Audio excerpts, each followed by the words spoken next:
আরে আফিন, কি অবস্থা? কতদিন পর আমাকে পেছন থেকে দেখে চিনে ফেললা? আমি তোমার ছায়া দেখলেও চিনে ফেলবো। বাহ, অনেক ম্যাচিউরড হয়ে গেছো। কিভাবে বুঝলা? কথাবার্তাতেই বোঝা যায়। ইস, তুমি যদি এই ম্যাচিউরটা আগে থাকতা তাহলে কিন্তু আমাদের ব্রেকআপটা হতো না, বলো? কে এটা? আবিরের সাথে? ও তো আবিরের প্রথম গার্লফ্রেন্ড।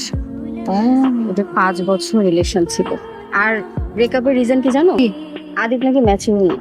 মানে আর কোনো রিজন খুঁজে পাইনি। আমার ফ্রেন্ড ব্যাচের মধ্যে সব থেকে ম্যাচিউর ছেলেটা নাকি ম্যাচিউর না ওর কাছে। একটা কথা বলি, বল। ভাঙা সবকিছুই তো আবার জোড়া লাগানো যায়, তাই না? তা যায়। ও শুনে, আমার ফিয়ান্সি আর সাইদ, ও হচ্ছে আবির। তোমাকে সবসময় আবিরের কথা বলতাম না? হ্যাঁ, ও যাও। হ্যাঁ, এখানে আছি, কথা হবে। হ্যাঁ, আচ্ছা ঠিক আছে, আমি যে দাঁড়া হয়েছি। ব্রো, আর ও তো সিনথিয়ার ফিয়ান্সে। ফিয়ান্সে মানে সিনথিয়াকে বিয়ে করতেছে? আরে এক্স মানে হওয়ার কথা ছিল, বাট সিনথিয়াকে খুব পছন্দ করে না, তো তাই আর হয়ে ওঠে না। পছন্দ করেন? কনভিন্স করতে আসছে। এক্সকিউজ মি, হাম্বার মতো তার এক্সকিউজ মি বলতেছেন কেন? কি হয়েছে? আমার একটা ফেভারিট দরকার। জানি তো। জানেন? কি জানেন? ওই সেম পেপারটা আমারও দরকার। মানে আমার কি ফেভার দরকার সেটা আপনি কিভাবে জানেন? ফেক করতে হবে তো। ফ্যামিলিকে বুঝাইতে হবে যে দুজন ঠিক হয়ে গেছি, ঝগড়া টগড়া সবকিছু শেষ। হ্যাঁ, made for each other, refill দিতে হবে। জানি এটা। ওকে, জানলে ভালো। তাহলে আর আমার এক্সট্রা করে বলার কোনো প্রয়োজন এনিওয়ে, আপনার কেন ফেভারটা দরকার? আমার এক্স হাতে করে একটা লাগেজ নিয়ে ঝুলতেছে, ফিয়ান্সে কোথাকার। এমন একটা ভাব নিচ্ছে মানে ওরই ফিয়ান্সে। সারাক্ষণ হাত ধরে করার কি আছে?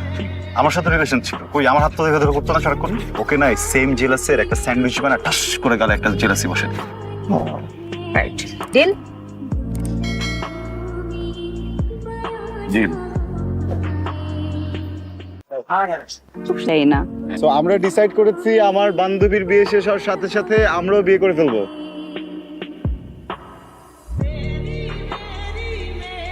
আবির সত্যি? হুম। কংগ্রাচুলেশন, কংগ্রাচুলেশন, আমি তো হ্যাপি। আমি তো অনেক হ্যাপি। ঠান্ডা খাইতে ইচ্ছে না, ওর আমি জন্মের মতো ঠান্ডা খাওয়ামো। আমি চাই এমন ধাক্কা দিব, ধাক্কা দিলে তো ঠান্ডা পড়ে যাবো মায়ের গায়ে পড়ে। তুই করবি কি, পোড়ারে করে নাকের মধ্যে একটা গুছি লাগাই দিবি, দিয়ে আছে ভাই ধৈর্য মায়ের কবি, বেবি তুমি ঠিক আছো তো? পারবি না? পারবো।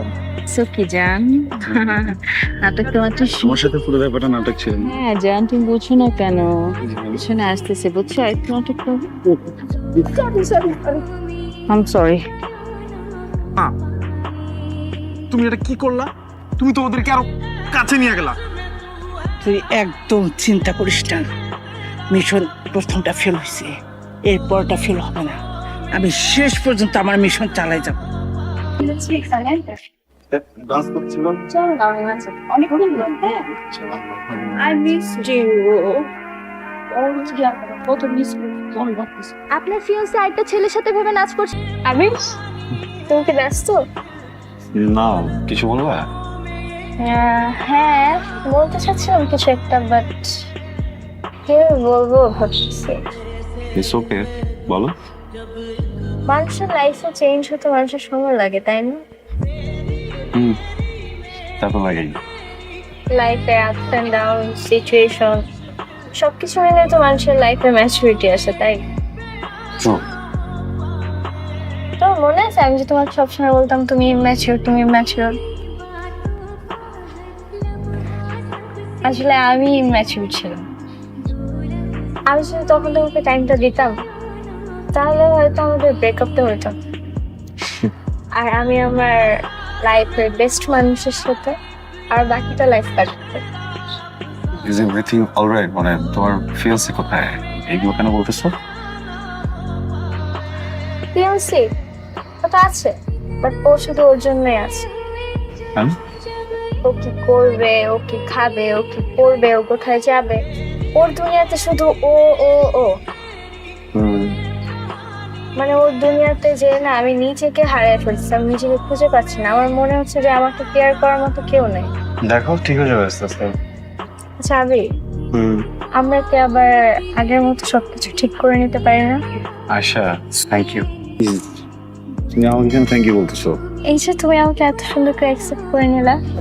না না না, শিট, সরি সরি সরি, আমি তুমি বুঝাতে পারিনি, সরি।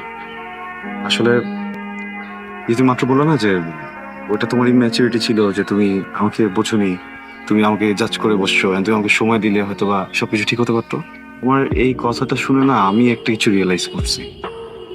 আসলে হয়েছে কি, তোমার কাছ থেকে বের হওয়ার পর অনেকটা রিয়েলাইজ করছি জিনিসটা, যে একটা সম্পর্কে আসলে কেউ যদি ভুল করে সবসময় তারই দায়িত্ব না ভুলটা শুধরানোর, আরেকজন মানুষেরও দায়িত্ব আছে তাকে সময় দেয়ার, তাকে গ্রো করতে দেয়ার।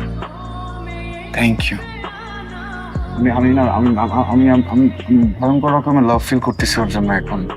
কর, আমি তোমাকে জেলাস করানোর জন্য। তোমার তো উঠানোর জন্য খাওয়াইতেছে না, তোমার একবারে ঘুম পাড়ানোর লাগে খাওয়াইতেছে। আর তাড়াতাড়ি এখানে বিদায়। কি বলো আম্মা? তাহলে বিয়া? আরে আমার কপাল, আমি কারে কি কই? বিয়া তোমার পড়াইতেছে সারা জীবনের জন্য। এইখানে যদি থাকো এই জান নিয়ে আর ফিরে যাইতে পারবা না। আর যদি এইখান থেকে চলে যাও তাহলে বাইচা থাকলে বিয়া শাদি প্রেম প্রীত সব করতে পারবা বাবা। এইখানে থাকলে একদম মরা ছাড়া কোনো বুদ্ধি নাই।